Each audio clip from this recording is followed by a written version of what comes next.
Dans cette vidéo, je vais t'expliquer concrètement ce que sont les Real World Assets et comment on pourrait investir dessus. D'après le cabinet de conseil Boston Consulting Group, le secteur des Real World Assets devrait atteindre 16 000 milliards de dollars d'ici 2030. C'est absolument gigantesque. En comparaison, le marché crypto actuel paraît tout petit car il ne fait que 1000 milliards de dollars. On est clairement devant une des plus grosses opportunités de marché pour le prochain bull run, car c'est vraiment un des premiers cas d'utilisation qui pourrait amener à une adoption massive de la technologie blockchain. Donc j'ai passé en revue des dizaines de projets Real World Assets pour n'en tirer que le meilleur. Grâce à ça, je vais pouvoir vous expliquer le potentiel colossal de cette narrative. On verra tous les secteurs majeurs dans lesquels on peut trouver des projets Real World Assets et je vous partagerai des projets pépites pour chaque secteur. Et à la fin de la vidéo, je vous donnerai ma stratégie pour m'exposer à cette narrative explosive. Mais avant de commencer, n'oublie pas de t'abonner si c'est pas déjà fait, de liker la vidéo. Ça me fait chier de te demander ça, mais c'est trop important. Alors déjà, avant de parler du potentiel des Real World Assets, c'est pas déconnant de d'abord comprendre ce que c'est. Pour ceux qui suivaient pas trop en cours d'anglais, Real World Assets, ça veut dire actifs du monde réel. Et donc ça fait référence à la tokenisation d'actifs du monde réel. En gros, ce qu'on appelle Real World Assets, ou RWA, ce sont des tokens digitaux basés sur la blockchain qui représentent des biens physiques du monde réel ou des actifs financiers traditionnels. Ces biens physiques, ça peut être de l'or, de l'immobilier, et les actifs financiers traditionnels, ça peut être des actions, des ETF, de la monnaie fiat, etc.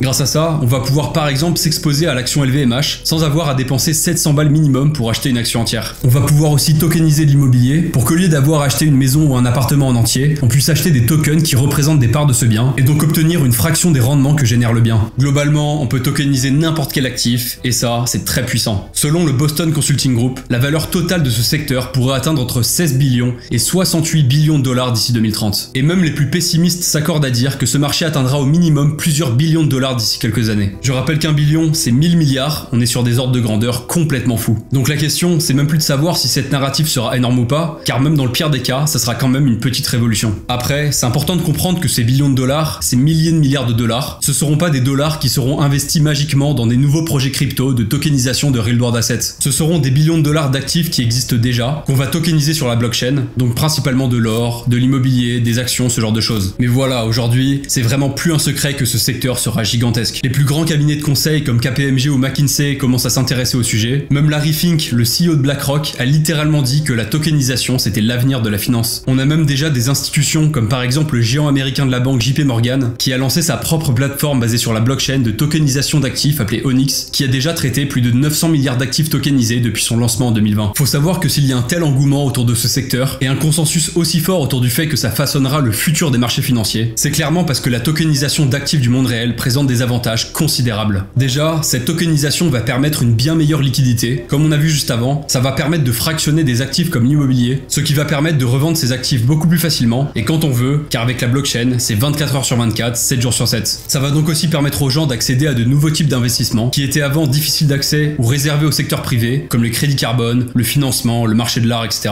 Car avec le fractionnement, on pourrait par exemple acheter, même avec un petit capital, une part d'un tableau de Picasso, d'une maison ou même d'un Bored Ape. Tout ça permet aussi de se diversifier facilement, car on pourrait maintenant investir simplement dans plein de classes d'actifs différentes. Donc plus généralement, ça favorise l'innovation à travers toutes les opportunités de création de nouveaux actifs financiers. Et puis il y a les avantages liés à la technologie blockchain, comme la transparence, car grâce à la blockchain, on peut tout auditer, ce qui permet par exemple de voir la qualité des actifs mis en collatéral d'un prêt. La blockchain permet aussi d'économiser des coûts grâce au smart contract qui automatise des actions, ce qui rend possible la suppression de tout un tas d'intermédiaires. Et donc globalement, ça permet d'améliorer et fluidifier les process, de rendre l'achat et la vente d'actifs plus simples avec des transactions beaucoup plus rapides. Maintenant, on va voir concrètement quels sont les secteurs les plus porteurs dans la tokenisation de Real World Assets et quels sont les projets les plus prometteurs dans chaque catégorie. Pour commencer, on peut parler de la tokenisation de la monnaie. C'est aujourd'hui de très loin le cas d'utilisation le plus répandu. Ce sont les stablecoins comme l'USDC, l'USDT, le AG Euro. On a tendance à l'oublier, mais oui, les stablecoins sont des Real World Assets car ce sont des monnaies fiat tokenisées. On peut aussi parler de MakerDAO avec son stablecoin le DAI. C'est un des plus gros protocoles de DeFi avec plus de 8 milliards de TVL. On peut voir la balance sheet de Maker sur Dune qui montre qu'ils ont plus de 50% de leurs actifs en Real World Assets, ce qui représente plus de 2,8 milliards de dollars, dont on voit la composition précise juste ici. Et en fait, faut savoir que MakerDAO génère des revenus annualisés de près de 200 millions de dollars, ce qui est vraiment énorme. Et ça, grâce aux intérêts payés par les utilisateurs et minters de leur stablecoin DAI, sachant qu'actuellement, plus de 65% de ces revenus proviennent du collatéral en Real World Assets. Donc clairement, MakerDAO fait partie des mastodontes de la crypto sur le secteur de la tokenisation d'actifs du monde réel. Ensuite, un autre secteur où la tokenisation peut avoir un gros impact, c'est tout ce qui est matières premières, type pétrole, métaux précieux, etc. D'ailleurs, on peut d'ores et déjà s'exposer facilement à l'or grâce à Pax Gold et Tether Gold. On peut aussi parler du marché des crédits carbone. Aujourd'hui, je pense qu'il y a encore beaucoup de zones de flou et beaucoup de projets scammy. Mais pour moi, il existe une pépite française de ce secteur secteur dont j'ai parlé dans plusieurs vidéos, c'est Carbonable. Carbonable, en fait, c'est un projet qui va tokeniser des projets de décarbonation qui se déroulent par exemple au Costa Rica, à Madagascar, etc. Et en achetant un token d'un projet Carbonable, on achète une part d'un projet de décarbonation qui va nous permettre de toucher un rendement sur la vente de crédit carbone que génère la part de terrain représentée par le token. Étant donné qu'aujourd'hui, le marché du crédit carbone est hyper opaque et inaccessible, je trouve que Carbonable a une proposition de valeur hyper intéressante. Un autre secteur qui aura une place très importante dans la tokenisation d'actifs du monde réel, c'est tout ce qui se réfère aux actifs financiers type ETF et actions d'entreprise. Clairement, c'est un use case à ne pas négliger, car tokeniser ce type d'actifs, ça permet vraiment de s'en procurer très facilement, même avec un petit budget, 24 heures sur 24, 7 jours sur 7, et en éliminant les gros frais que prennent toutes les plateformes d'achat de ce genre d'actifs. Aujourd'hui, on a des projets comme Swarm Market qui tokenisent des actions comme celles de Apple, Coinbase, BlackRock, etc.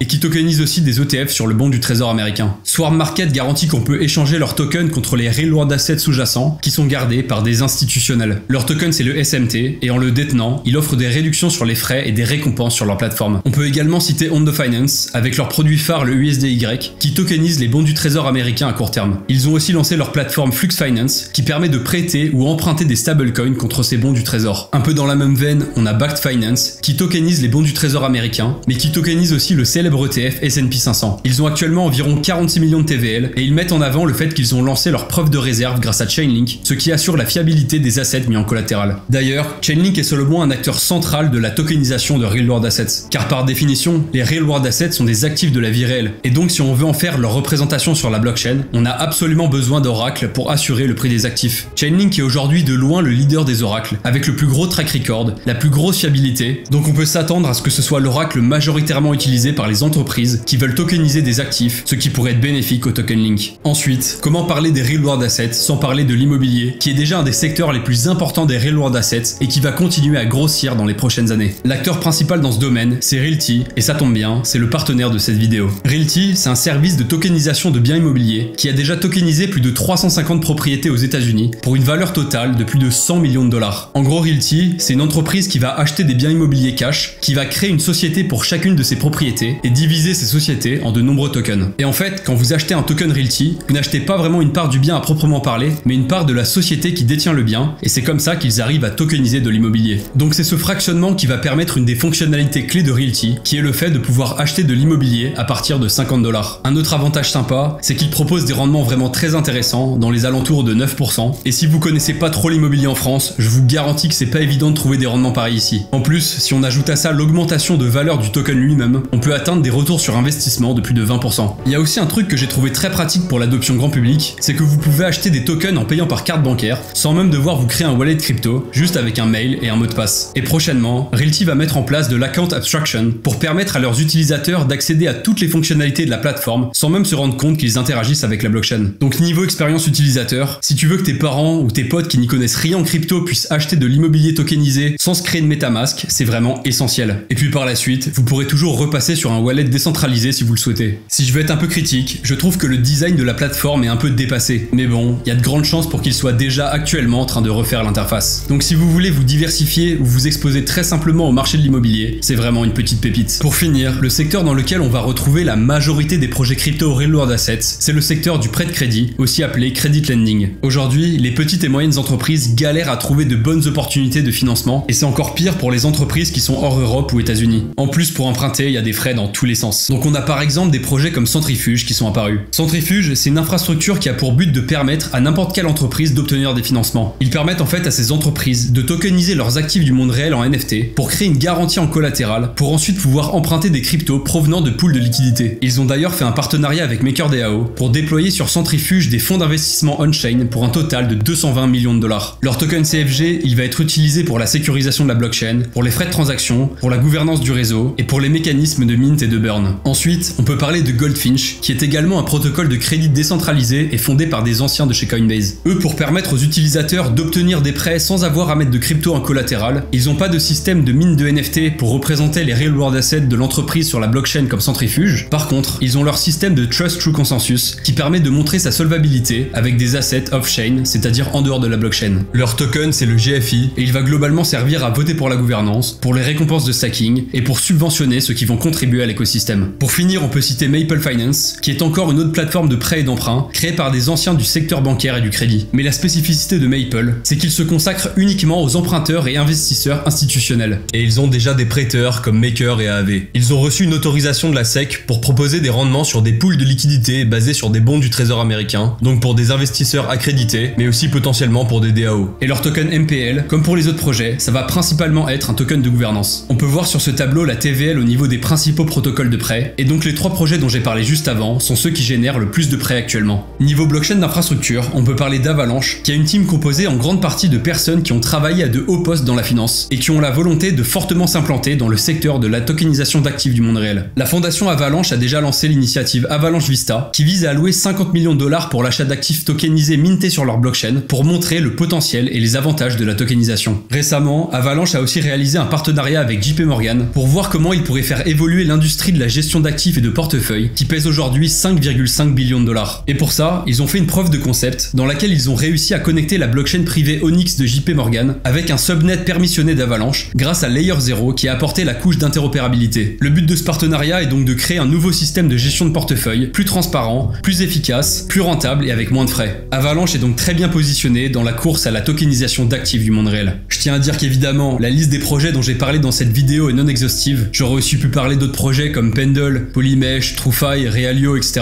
Donc ne paniquez pas si j'ai pas parlé de votre projet RWA préféré, ça veut pas forcément dire que je le trouve éclaté au sol. D'ailleurs, si vous voulez que je fasse une vidéo dédiée sur un des projets que je viens de citer ou dont j'ai parlé dans la vidéo, ou même une autre petite pépite des Real World Assets, n'hésitez pas à me le dire en commentaire. Je tiens aussi à préciser que je suis passé assez rapidement sur chaque projet, car sinon la vidéo durerait 2 heures, mais qu'il faut faire très attention aux tokenomics de tous ces projets, car la majeure partie des tokens de projets Real World Assets n'a pas une très grande utilité, et généralement des répartitions qui sont plus favorables à la team et aux investisseurs qu'aux particuliers. Faut aussi prendre en compte le fait que pour interagir avec ces protocoles et plateformes de Real World Assets, il faut dévoiler son identité, il faut passer le KYC. Donc clairement, ça va pas mal à l'encontre de la philosophie de la finance décentralisée. Là, on est vraiment sur de la DeFi institutionnelle, donc c'est pas vraiment décentralisé. Car ça fait justement écho à un des défauts principaux de ce secteur, qui est le fait qu'il y a forcément un gros point de centralisation à un endroit de la chaîne. Il y a besoin de devoir faire confiance à un moment à un acteur centralisé qui assure l'actif financier du monde réel. Il y a aussi le risque de régulation, car même si en Europe par exemple on n'a pas besoin d'être PSAN pour tokeniser des actifs et que la régulation avance bien, il y a encore des zones de flou au niveau de la régulation, notamment aux États-Unis. Et avant que je vous donne mon avis sur comment s'exposer intelligemment en Real World Assets, j'aimerais parler de quelque chose auquel personne ne fait allusion. C'est le fait qu'aujourd'hui, j'ai l'impression que les crypto bros ont pas bien compris encore ce que c'était les Real World Assets. Car globalement, ce qui intéresse les investisseurs crypto, c'est faire des gros multiples lors des bull runs. Sauf que sur les produits en lien avec les Real World Assets, c'est pas du tout le cas. Ce sont des produits qui vont nous permettre de nous diversifier ou de nous exposer facilement à de nouveaux marchés. Et c'est pas en achetant du Pax Gold qu'on va faire x100 en fait. Car le but des Real World Assets, c'est justement d'être rattaché à des actifs plus traditionnels qui sont beaucoup moins volatiles que les cryptos. Alors après oui, il y a des projets qui ont sorti des cryptos, mais c'est quasiment que des projets qui facilitent le financement d'entreprises et permettent d'obtenir des rendements sur ces prêts privés d'entreprise, mais le token de ces projets n'a clairement pas une utilité centrale. Après, ça pourra venir dans le futur, mais aujourd'hui, c'est pas le cas. Après, comme on a vu avec certaines hypes, comme celle des métaverses, il y a parfois des projets qui se valorisent de manière irrationnelle, avec des capitalisations de tokens complètement décorrélées de l'utilité du token, ou même de la valeur intrinsèque du projet derrière. Et les Real World Assets ont quand même selon moi le potentiel d'être le premier use case de l'adoption de masse de la blockchain, et de faire en sorte que cette technologie se détache de l'image purement spéculative, volatile et basée sur du vide. Donc si on voulait spéculer un peu, on pourrait s'exposer à des projets assez solides comme Maker, AAV, Chainlink, Avalanche, qui touchent de près ou de loin à la tokenisation d'actifs. Si on voulait prendre un peu plus de risques, on pourrait investir un peu dans des centrifuges, des Goldfinch, des Maple, etc.